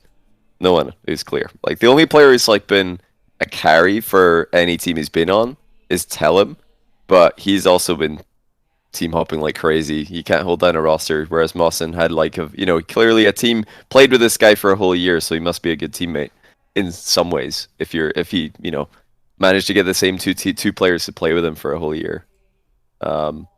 Yeah, I'd still back Falcons right now because regionally they're too dominant. Did you make a prediction, CJ, on this? Who's going to win? Who's going to qualify? Or the way too early prediction before we seen them play? I don't know. I think I had a bit of a chat to the Falcons coach at the major. I just think they're in a little bit of a it seems like they. I don't really like the vibes a little bit. I think if they can figure it out, they'll win. But I think there's certainly some room if a team just comes out and, which could be Rule 1, and just whacks them first regional, then they could just run along with it. But yeah, I think as you said, it's too much of a mental diff, isn't it? Just the powerhouse of the region. Like, they'll just always have the edge. So I think Falcons will just keep winning and make worlds, all the majors. Do you guys think if Rule 1 ended up qualifying over Falcons, like the major would feel a little weird? No. Or do you think it would just be odd to see Falcons not there? I think no. Well, for me, no, because I know how good Rule 1 are. But maybe for some people, the more casual fans would be like, wait, where's that Mina team who are always here? Yeah, but who are these guys? Those guys will be replaced by, this is Sunless Khan and Civic's new team. So cool. Yeah, I'll get behind those guys. You know what I mean? So I think like those teams could trade spots here and there. I mean, I got to see quite a lot of crazy comments about Rawas especially. No, and also at Clears as well. But yeah, I recently did some 1v1 nations content where Saudi Arabia destroyed the United States B team, and then the other way, right? Yeah, the Saudi Arabia B team also beat the United States A team, and so many people were like, "Who are these guys? Like, what's going on? Why are their names spelled so weird?" I was like, "Oh wow, this is crazy to think how many people just now learned about Rawas and that he might be the best 1v1 player on the planet." Because for me, I'm always thinking that it's the same audience watching all my content, but I think for some reason national content always brings in new eyes. And there are so many comments about this. People like don't know them, don't know how good they are. But yeah, they're legit. I do think Rawas is the best ones player on the planet right now, by the way, for the record. Not that we're talking about ones right now, but yeah, he's absolutely ridiculous. He's the best defender in the game. If you guys haven't had the pleasure of watching Rawas play ones or threes, then definitely do it, because I think he's the best defender in the game. Best goalkeeper in the game, definitely. Best defender, probably. But yeah, defense a bit more. Do you have a video on that, Johnny? One video to highlight his defense. I'll come back to you on that. I'll find him for you. Recently, he's been so dominant he doesn't even have to defend anymore. He just he just goes and scores. But yeah, I'll find him for you. I will miss Fear just saying Nader. I like how he said that. I'll miss that on the team streams. Is he still going to be the team as a sub, Nader? Oh, I don't know. Did anyone in chat know if they kept Nader? I don't know. While we're waiting for that response, the last I can look up the tweet because they said something about him. Did they? Nice. Yeah, I'll look it up right now. Now it's also listed here as a final roster rumor is that Knight will be replacing Taroko on Koi. Not the same Knight. Not South American Knight. Two different people. Not NXGHD, NIGHD Knight, who played on Seoul. Nader's released. He was released. He was also Nader's released. Okay, he's released. Knight, I believe, was the third on randoms as well, right? So you played with Chronic and 2-piece. It was Chronic, 2-piece, and Knight, and now they're all on like top 16 rosters. If people expect Koi to be top 16. Also, by the way, Koi is Rogue. Koi is the Rogue. Rogue is no longer roster. a thing. They've been acquired by Koi. But Koi's a massive Spanish org, right? Yes. Yeah. So that's huge.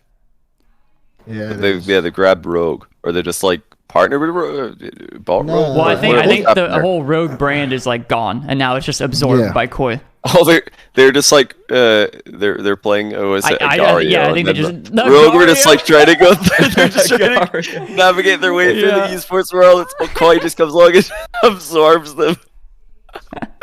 They've just completely absorbed Rogue. All that hard work. Agario reference. Now I want to play it. Hard work. We're gonna grind some Agario after stream.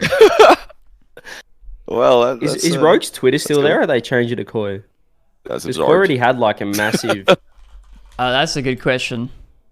I think they've changed it to like Koi English, haven't they? From memory. Ah, that's smart. So they got an English Twitter, formerly Rogue. Yeah, Rogue does not exist anymore. Like the Rogue Twitter. Now Koi English is the Rogue, old Rogue. I see. That's kind of cool. Well, yeah, they're a big Spanish org, so if they have any kind of a regional pride or national pride as the Carmine Corp org do, that's going to be pretty cool to see how that works out. Oh yeah, Johnny K always said it's mainly for the LEC spot because Rogue had an LEC spot, so they absorbed the org to gain the LEC spot. But I guess they got a Rocket League team as like a. You know how like when you buy like a sandwich, you might get a bag of chips as like the combo. Like the Rocket League team is like the drink or the bag of chips, I guess. Like a buy one get one free sort of deal. Yeah, they went and buy their sandwich, and then the person at the till is just like, oh, you know it's cheaper if you throw these like. These yeah, they're just helping you out. Actually, if you get the Rocket League team, it's a discount too. You're like, oh, okay, yeah, I guess I'll take them.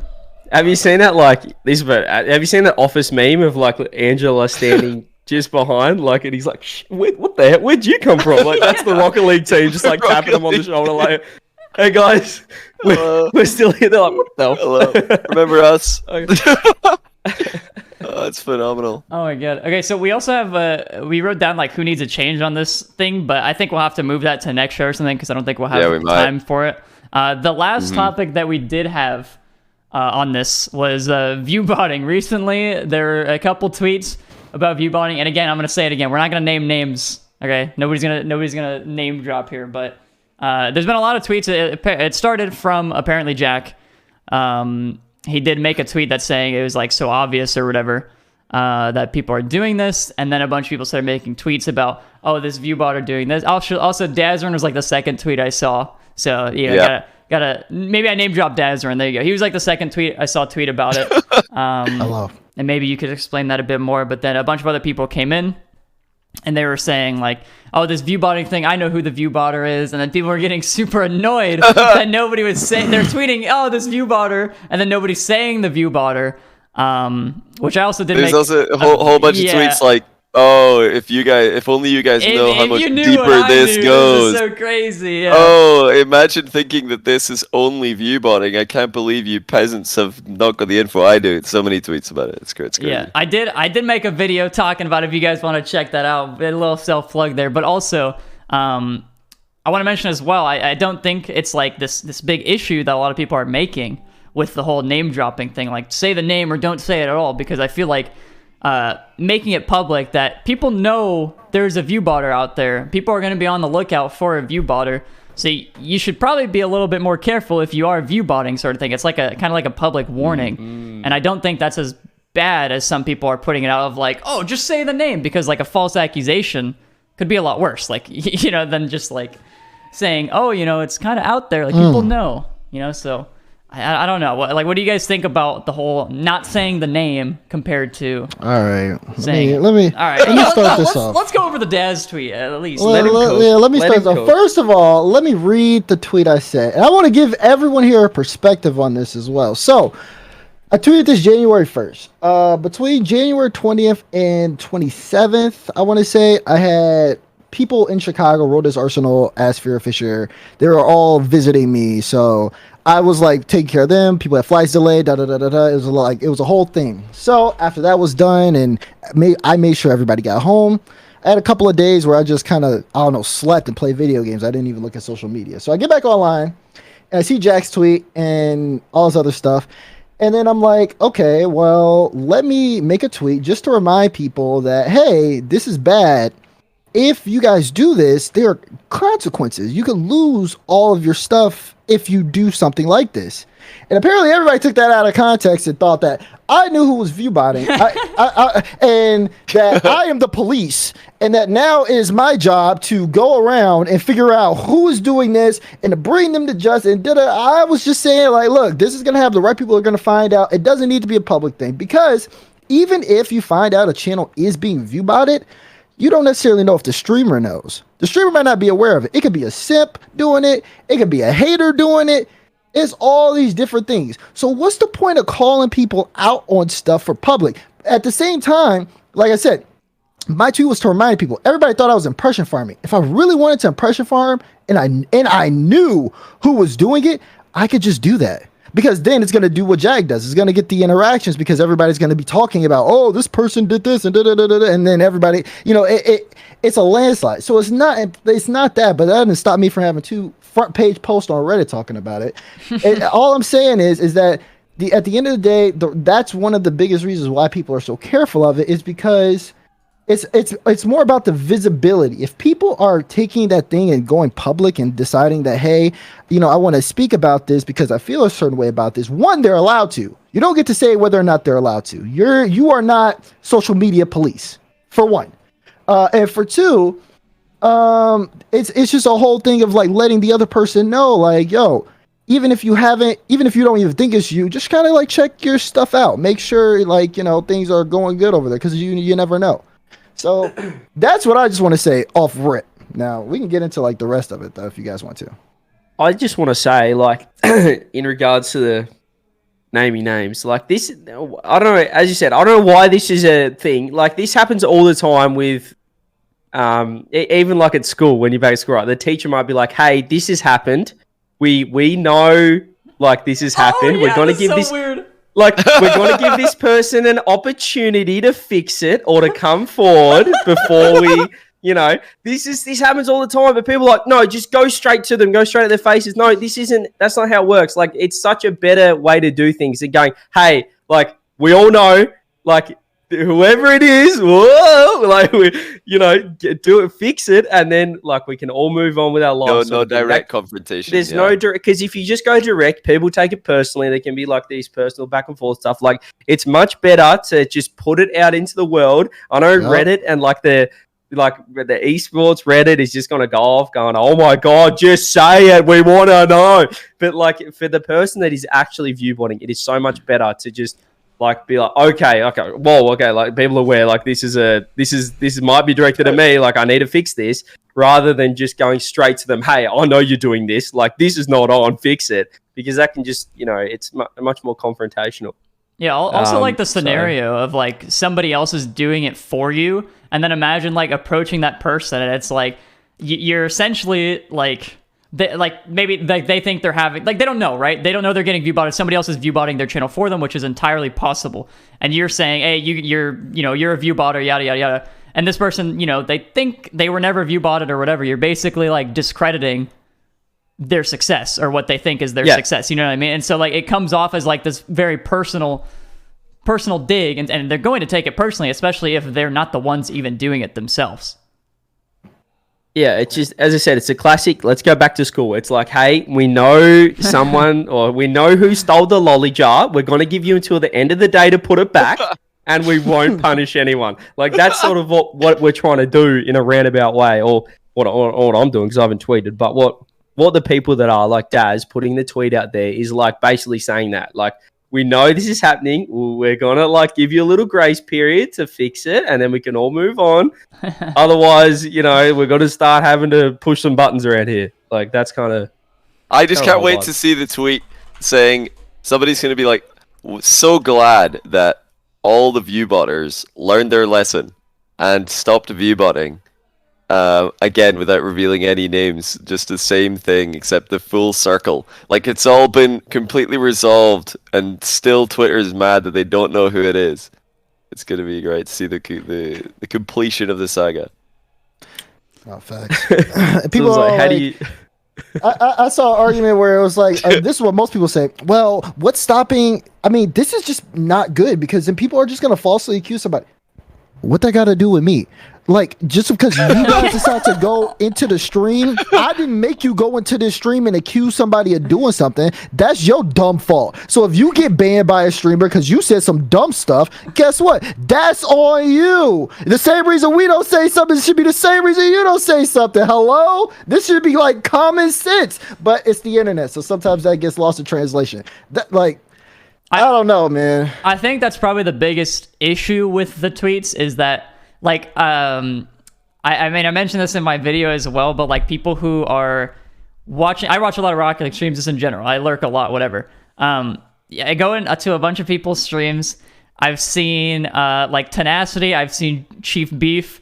I've seen Alpha Cup, and I've seen them all have to defend themselves on them not view botting. And like it's this weird thing of people like insinuating, is this like, are you view botting? Like, and they're like, whoa, are you insinuating I'm view botting? And they have to get defensive about it, right? Because it's such like you're essentially like discrediting their success because you think, oh yeah, this guy's not legit, whatever.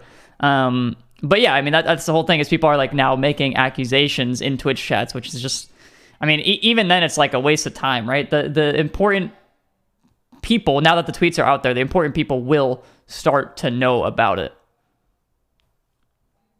Yeah, that's all that matters. Go ahead, CJ. My bad. I mean, it does sort of the downside of the tweets is it's sort of, you're always going to get the people that bring out their flaming torches and it like starts a witch hunt. Like, let's go find them. Let's get them. Like people want to, you know, they want to be the internet police, and like people are even asking in chat, like, how do we find out? How do we know if someone's view botting? Like, let's investigate stuff like that. But I think that, you know, to defend Daz on his tweet, it's more like we need to create a like public awareness rather than going directly to the people, because that's the best way to do it.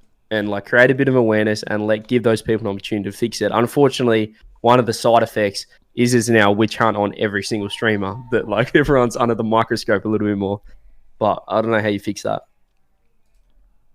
I do love the viewbot spams that always come up in Twitch chats. They're really good. Yeah, I just had to activate my bot real quick. That's my chat bot. It's pretty good. Oh no, that one's real. I was talking about the viewbot spam. You know, the one it's like, with the numbers. This one's I think this one's just a real one. Look at everybody. Have you guys ever been hit with a chat bot where they just like come in chat and they spam like, I don't know, like a link or something, or something weird. They get them all type at the same time. I had a bot hit my channel one time, and this is when I had the minimum amount of viewers to raid me was 1, and so if you just raid anybody, you have 1 viewer automatically. It just sends it. And so this person botted me with raids, and I got raided by 100 accounts at once. And then they came back like 2 minutes later and kept doing it, and they would just keep doing it until I figured out how to up the amount. So I made it like 3 or 4 viewers to raid me, and so then it stopped after I did that. But there's so many different bots, and it just like, what was even the point of that? Why would you raid me with 1 viewer on 100 bots? That makes no sense. There's like follower bots as well, which is pretty common. It's not even like the account name was selling something, you know? They were just like doing it just to mess around. I guess it's like attention. That's the craziest thing. Like a lot of people do like crazy stuff just for attention. And people think that like even for our attention, like I'm sure Reddit would have loved if I like replied on any of those threads. Like people literally were like calling me out of threads like wanting a reply. And it's like, bro, like, no, I'm front page on Reddit twice. Like, I don't care. Like, thanks. I'm almost at 19K followers. Like, you doing me a job while you hating on me. Like, what? So I think that's like, like, what? Like, you know what I mean? So it's just one of those things where people just do like crazy stuff for attention, whether it's like to harm or help somebody, whether it's like actually view botting, actually doing crazy raids, stuff like that. Everybody just does it for the attention. Because it's on the internet. They ain't got nothing better to do. Go outside! Right, it is true. It's pretty interesting because like so many people like that random stuff. Like people will do it just for the attention. It's the same reason why a lot of like like TikTok watchers they come into like. I'm sorry, I'm bringing in Tenacity. He's got a huge TikTok following. People come into his stream all the time. Yo, you're so bad 1v1 me, bro. You're so bad 1v1. But they'll do it in like a negative way to get the attention, right?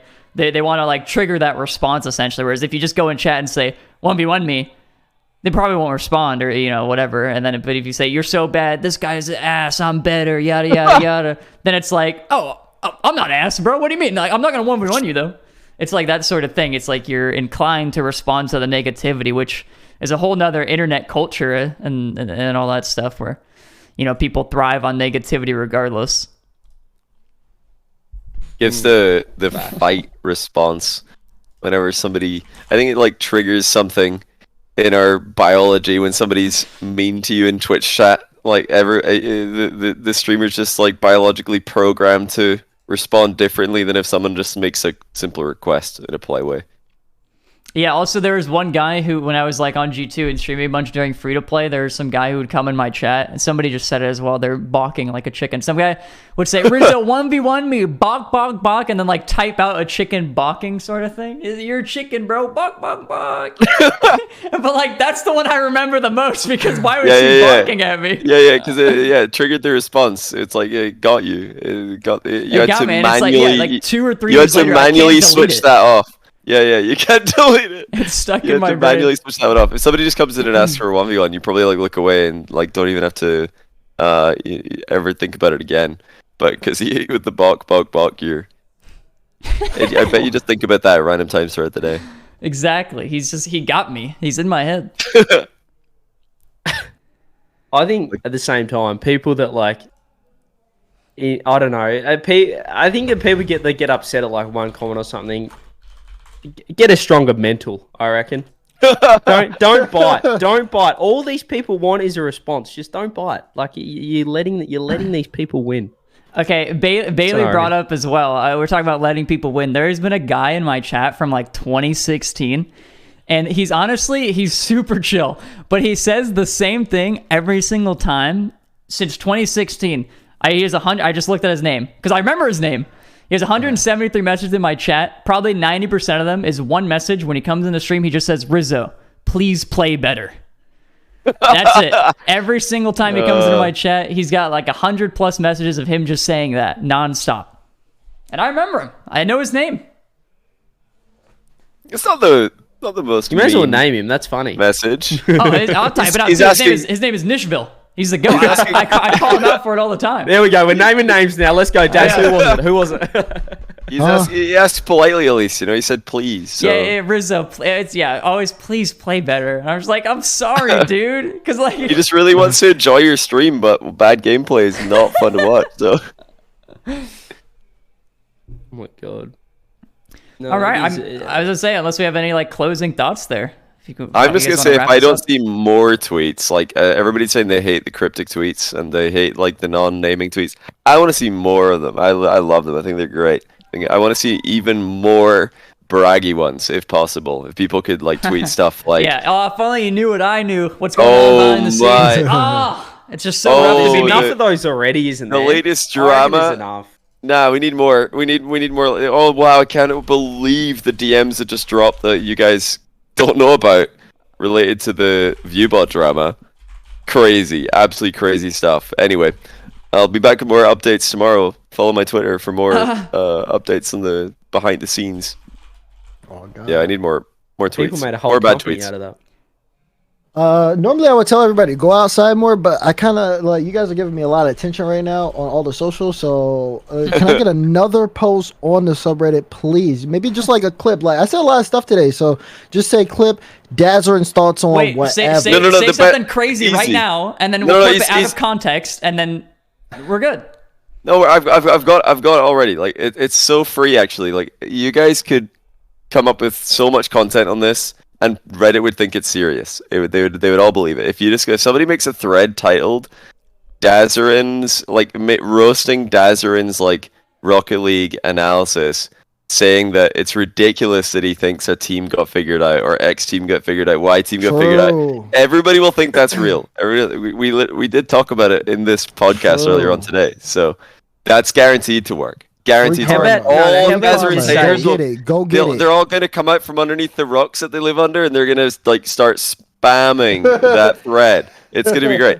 Because it's what always happens. Like whenever like any negative thread comes up about anyone, all the haters just come out and they're like, "Wait, this seems somewhat reasonable. I'm gonna jump on this one." And, we'll get so much free content out of it. I like the out of context clip. Like, can you just say right now, like I would never say that I 100% know NRG are making a roster change, and then just okay. Everybody be quiet. Everybody be quiet. Oh yeah. I would never say that I 100% know that NRG are making a roster change, but you never know. There we go. That's for Reddit. There it is. You know where to clip it. You know where to start it. Let him cook. Let him cook. I love this. Make it, bro. Say names. What are you doing? This is so annoying. All right. I think that's it. That's a great show, gentlemen. Thank you, everybody, for tuning in to Shotcast number 23. If you guys missed any of it, you can catch it on YouTube, Spotify, and Apple Podcasts, which I will tweet out the links to all those a little bit later tonight whenever I have them done. Give me a couple hours, and I'll get it there. I hope you guys enjoy the new look. Thank you so much for Dazerin for joining us tonight, and my co-hosts, Johnnyboi and CJCJ. Appreciate you guys as always. Hope you guys have a good one, and we will see you next time. Bye-bye. Bye. Toodaloo.